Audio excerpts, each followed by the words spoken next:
What to do if they are leaking at trigger set? There are two situations for the air leaking at trigger set. One is that the air leaking at trigger set when the trigger is not pulled.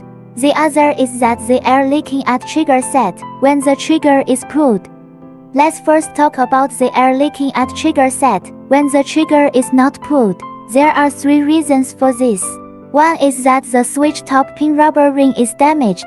Secondly, the switch screw cover rubber ring is damaged. Thirdly, there is dirt inside the switch. Let's first pick out the small circlip on the switch with a pick pin. Then remove the pin and trigger spring. Use a 7 mm open end wrench. Turn the switch counterclockwise.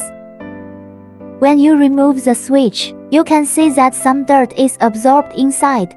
Or stick it on the rubber ring of the switch symbol and the rubber ring of the switch screw cover. These are the things that jam the switch symbol. As a result, it cannot pop up and get stuck inside, causing air leakage. Let's take out the remaining parts from the switch first, a switch body and switch gasket.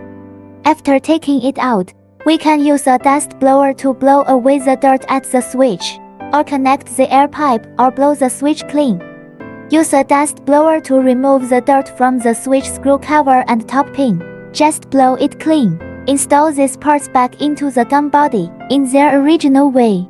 First, install the switch gasket. Reinstall the switch body. Place the open side facing upwards. Install the switch top pin again. Then install the switch screw cover and tighten it clockwise. Install the trigger spring, trigger, and pin again. Finally, insert the snap ring at the switch. Now let's talk about the second case. Plug in the gas tube and pull the trigger. It's because the rubber ring under the air guide valve is damaged. Open the back of the nail gun.